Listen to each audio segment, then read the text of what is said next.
नमस्कार, the news 15 में आपका स्वागत है। मेरा नाम है रविशंकर। देश में चुनावी माहौल बेहद गर्म चल रहा है, चाहे उत्तर प्रदेश हो, बिहार हो, गुजरात हो, झारखंड हो, हिमाचल प्रदेश हो, उत्तराखंड हो, कहीं पर भी आप चले जाइए, इन दिनों बयानबाजी का दौर चल रहा है। हम बयानबाजी का दौर इस वजह से कह रहे हैं चूंकि मुद्दों की राजनीति कहीं दूर हो गई है, चाहे भारतीय जनता पार्टी हो या फिर इंडिया गठबंधन में शामिल कांग्रेस हो या समाजवादी पार्टी या फिर बिहार की आरजेडी हो। हर किसी का नेता अपने बयानों से दूसरी पार्टियों को पीछे ढकेलने में जुटा हुआ है। ऐसे में आज तमाम मुद्दों को जोड़ करके हमने 3 खबरें आपके लिए निकाली हैं और हमारे वो मुद्दों में बेहद विशेष रहेंगी। आपको बताने के लिए वो खबरें बेहद ज़रूरी हैं कि दरअसल क्या चल रहा है। दरअसल तीसरे चरण का चुनाव बिल्कुल मुहाने पर हम उसके खड़े हैं। देश तीसरे चरण के चुनाव के मुहाने पर खड़ा है। ऐसे में तीसरे चरण के लिए किस तरह से राजनीतिक दल जो हैं जोर लगाए हुए हैं, चाहे कांग्रेस पार्टी हो, चाहे भारतीय जनता पार्टी हो। लेकिन इन सब के बीच जो जो तीसरी चीज है वो है मायावती, बहुजन समाज पार्टी की सुप्रीमो, बहुजन समाज पार्टी की अध्यक्ष। उन्होंने भाजपा हो, चाहे कांग्रेस हो, चाहे समाजवादी पार्टी हो, सबकी नींदें उड़ा रखी, क्योंकि वो इस तरह से फैसले ले रही है, ऐसे ऐसे उम्मीदवार उतार रही हैं, ऐसे ऐसे उम्मीदवारों के टिकट काट रही हैं जो समझ से, सोच से, कल्पना से परे हो गया है, और वो हर सीट पर मुकाबले को बेहद दिलचस्प बना दे रही हैं। इसी बीच जो 3 मुद्दे हम उनके बारे में बात करेंगे। सबसे पहला जो मुद्दा है वो यही है कि जौनपुर जैसी लोकसभा सीट जो बेहद हॉट सीट मानी जाती है उत्तर प्रदेश की, वहां से जो बाहुबली नेता हैं धनंजय सिंह, उनकी पत्नी श्रीकला रेड्डी सिंह चुनाव लड़ रही थी। उन्हें बसपा की ओर से टिकट दिया गया था। उनका टिकट रातों रात काट दिया गया है और एक दूसरा उम्मीदवार बना दिया गया है जिन्हें पहले टिकट दिया गया था। यानी इस बार जो उम्मीदवार बना दिया गया है, फिर से श्याम सिंह यादव को बना दिया गया है। इसके बाद दूसरी खबर हम आपके पास लेकर के आएंगे कि भाई जो आज का हमारा दूसरा मुद्दा होने वाला है वो अमेठी से जुड़ा हुआ मुद्दा है, क्योंकि पिछले दिनों हमने देखा कि अमेठी को लेकर कितनी चर्चा हुई। राहुल गांधी को वहां से उम्मीदवार बनाने में देरी की जा रही थी। ऐसे में जब राहुल गांधी को रायबरेली से उम्मीदवार बना दिया गया और वहां पर किशोरी लाल शर्मा को कांग्रेस ने उम्मीदवार बनाया, उनके सामने स्मृति ईरानी चुनाव लड़ रही हैं, तो हमने देखा उम्मीदवार बनाने के अगले ही दिन जो है कांग्रेस कार्यालय के बाहर खड़ी तमाम गाड़ियों में तोड़फोड़ कर दी गई। कांग्रेस की ओर से आरोप लगाए जाने लगे कि भारतीय जनता पार्टी के समर्थकों ने ऐसा किया है। इस पर भी हम चर्चा करेंगे। इसके अलावा हमारी तीसरी खबर जो आपके लिए है वो है बयानबाजियों की, यानी कि जो हमने शुरुआत में आपसे बताया, चाहे भारतीय जनता पार्टी हो, चाहे कांग्रेस हो या फिर आरजेडी हो, जेडीयू हो या समाजवादी पार्टी हो, हर पार्टी एक दूसरे पर बयानबाजी करने में जुटी हुई है। कोई किसी को शहजादा बोल रहा है, कोई कह रहा है कि कोई पार्टी, कोई दल वापस आएगा सत्ता में तो फिर संविधान बदल देगा, कोई कह रहा है कि ये पीरजादा हैं। इन तमाम चीजों पर हम चर्चा करेंगे आज के मुद्दे में। सबसे पहले जैसा हमने आपको बताया कि धनंजय सिंह की पत्नी श्री कला रेड्डी सिंह चुनाव लड़ रही थी। जौनपुर से उनको बीएसपी ने टिकट दिया था, मगर उससे पहले जो टिकट दिया गया था वो श्याम सिंह यादव को टिकट दिया गया था। लेकिन माफ कीजिएगा, रविवार देर रात श्याम सिंह यादव को एक फोन जाता है। उनका ये बयान है, खुद मायावती का फोन जाता है और मायावती उनसे कहती हैं कि दरअसल अब जो श्री कला रेड्डी हैं वो चुनावी मैदान में नहीं उतरेंगी। वो प्रचार कर रही हैं लेकिन उनका टिकट काटा जा रहा है और टिकट आपको दिया जा रहा है। इस फैसले के बाद जो सियासत है वो बहुत ज़्यादा गर्मा गई उत्तर प्रदेश की, खासकर जो जौनपुर की सियासत है उसमें बड़ा उबाल आ गया, क्योंकि धनंजय सिंह अपने आप में बाहुबली नेता हैं। वो एक रात पहले ठीक अपनी पत्नी के साथ चुनावी प्रचार में जुटे हुए थे और जो बसपा कार्यालय है उसका वहां पर उसका उद्घाटन करने के लिए भी गए थे। यानी कि वो पूरी तैयारी कर रहे थे अपनी पत्नी को जिताने के लिए। लेकिन अचानक न जाने ऐसा क्या हुआ कि मायावती ने रात 1 बजे के करीब फोन किया श्याम सिंह यादव को और कहा कि अब आप ही उम्मीदवार हैं, आप ही जौनपुर लोकसभा सीट पर बसपा के लिए चुनाव लड़ेंगे और हमें जिताने की कोशिश करेंगे, हमें जिताएंगे। जब इसके पीछे के कारण का पता लगाया गया तो पता चला कि कुछ कयास लगाए गए कि भारतीय जनता पार्टी के दबाव में मायावती ने ऐसा फैसला लिया है। वो इस वजह से क्योंकि मायावती के जो भतीजे हैं आकाश आनंद, उन्होंने पिछले दिनों कुछ ऐसे बयान दिए जिसके बाद उन्हें अपनी रैलियां रद्द करनी पड़ी, अपनी सभाएं रद्द करनी पड़ी। आकाश आनंद के अगर बयानों पर थोड़ी सी नज़र डालेंगे तो उन्होंने भारतीय जनता पार्टी के लिए आतंकवादी शब्द जैसे का इस्तेमाल किया था, चोर जैसे शब्दों का इस्तेमाल किया था, जिसके बाद से उन्हें उनकी शिकायत दर्ज हुई, उन्होंने रैली रद्द कर दी, सभाएं रद्द कर दी और वो अचानक से गायब हो गए, जिस पर सवाल खड़े हो गए। तो हो सकता है जिस तरह से कयास लगाए जा रहे हैं, जिस तरह से आरोप प्रत्यारोप हो रहे हैं कि मायावती पर दबाव बनाया गया हो कि आपके भतीजे को जेल भेज दिया जाएगा या इस तरह से कुछ काम कर दिया जाएगा, तो फिर उन्होंने अपने भतीजे को बैक स्टेप लिया, माफ़ कीजिएगा धनंजय सिंह को, कि जो पत्नी थी उनको बैक स्टेप किया, उनको उम्मीदवार जो बनाया था उससे पीछे किया और श्याम सिंह यादव को आगे किया, उम्मीदवार बनाया। श्याम सिंह यादव को आगे बढ़ाया। इसकी वजह से भारतीय जनता पार्टी को फ़ायदा होते दिखाई पड़ रहा है, क्योंकि जो धनंजय सिंह की पत्नी थी यानी कि श्रीकला रेड्डी सिंह, वो मजबूत स्थिति में मानी जा रही थी और वो जो भारतीय जनता पार्टी के उम्मीदवार हैं कृपा शंकर सिंह,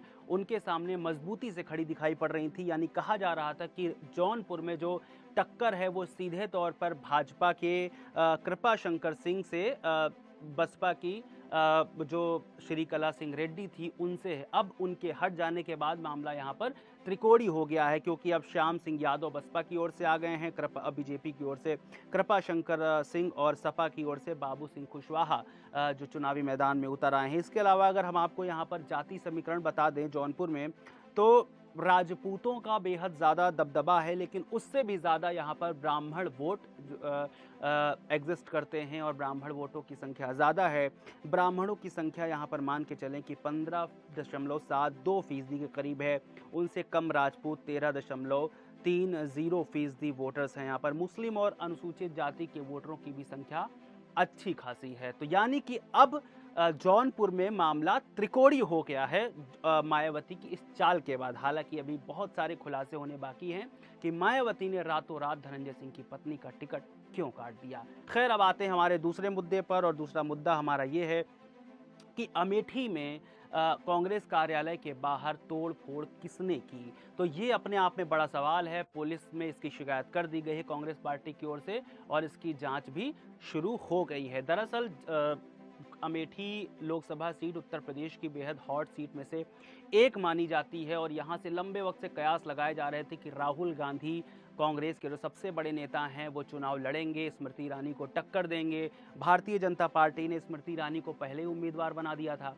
तो हालांकि जब अंततः जिस दिन नामांकन करना था यानी कि 3 मई को, उस दिन तक कांग्रेस ने अपना प्रत्याशी घोषित नहीं किया और दोपहर में जब 3 बजे तक नामांकन घोषित करना था उससे थोड़ी देर पहले यानी कि बताया गया कि राहुल गांधी अब यहाँ से नहीं, अमेठी से नहीं, रायबरेली से चुनाव लड़ेंगे और अमेठी से कांग्रेस की ओर से किशोरी लाल शर्मा को चुनावी मैदान में स्मृति ईरानी के सामने उतार दिया गया, जिसके बाद भारतीय जनता पार्टी की ओर से तमाम तरह की टिप्पणी की गई। राहुल गांधी डर गए हैं, राहुल गांधी पीछे हट गए हैं। स्मृति ईरानी जो भारतीय जनता पार्टी के उम्मीदवार हैं उन्होंने कहा कि राहुल गांधी ना अमेठी के हुए न रायबरेली के होंगे। हालांकि इन सभी सवालों से, जवाबों से परे हटते हुए कांग्रेस की ओर से ये कहा गया कि कांग्रेस की दरअसल ये बहुत बड़ी रणनीति है और इस रणनीति के हिस्से के तहत वो स्मृति ईरानी को एक आम कार्यकर्ता जो हैं किशोरी लाल शर्मा वो हरा करके दिखाएंगे। राहुल गांधी रायबरेली जाएंगे, यानी कि जो एक राहुल गांधी और स्मृति ईरानी के बीच जो लड़ाई का पैटर्न, जो परसेप्शन बन रहा था, वो कहीं ना कहीं कांग्रेस पार्टी ने पूरी तरह से खत्म कर दिया। लेकिन जो सबसे बड़ी खबर है उसके तुरंत बाद कांग्रेस कार्यालय के बाहर खड़ी तमाम गाड़ियों में तोड़फोड़ मचा दी गई।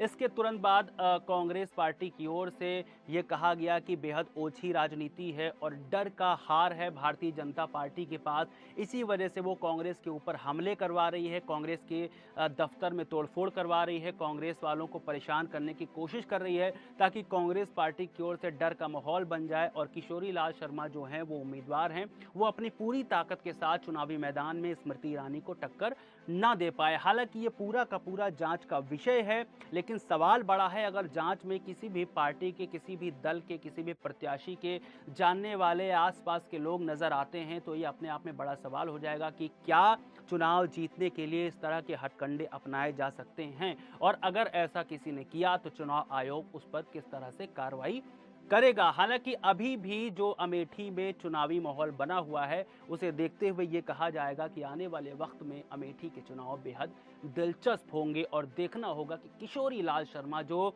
राहुल गांधी और सोनिया गांधी को के लिए प्रबंधक के तौर पर काम करते रहे हैं वो स्मृति ईरानी के सामने कितना डटकर लड़ पाएंगे। इसके बाद आखिर में हम अपने मुद्दे पर आते हैं, आपके लिए तीसरी खबर पर तीसरा मुद्दा लेकर के आते हैं कि तीसरे चरण में चुनाव के लिए जो लड़ाई है वो दरअसल बयानबाजी पर पहुंच चुकी है। प्रधानमंत्री मोदी शहजादा बोल रहे हैं राहुल गांधी को, तेजस्वी यादव को। दूसरी तरफ राहुल गांधी और कांग्रेस पार्टी लगातार ये आरोप लगा रही है कि अगर भारतीय जनता पार्टी की सरकार दोबारा से आती है तो फिर संविधान बदल दिया जाएगा। अब अगर आप ये सोच सकते हैं अब कांग्रेस पार्टी ये किस बिना पर कह रही है, क्योंकि इनके कुछ नेता रहे हैं भारतीय जनता पार्टी के जो तथाकथित तौर पर इन्होंने ये बयान दिया था कि हम 400 पार का नारा इसलिए दे रहे हैं, हमें 400 पार सीटें इसलिए जीतनी है ताकि हम संविधान बदलें तो हमें कोई समस्या ना हो। हालांकि भारतीय जनता पार्टी ने इन बयानों से खुद को पीछे हटाया और बोला कि ये किसी का भी निजी बयान हो सकता है, इसका पार्टी से कोई भी लेना देना नहीं है। और कई बार अमित शाह ने भी इस बात को पूरी तरह से साफ किया है कि बाबा भीमराव साहब का बनाया हुआ संविधान बदला नहीं जा सकता है, कोई भी इसे बदल नहीं सकता है। हालांकि कांग्रेस की ओर से राहुल गांधी जो उनके बड़े नेता हैं वो लगातार प्रधानमंत्री पर और भारतीय जनता पार्टी पर यह आरोप लगाते रहे कि भारतीय जनता पार्टी 400 पार का नारा इसीलिए दे रही है कि अगर उनकी 400 सीटें आ जाती हैं तो फिर वो संविधान बदलने का काम सबसे पहले करेंगे।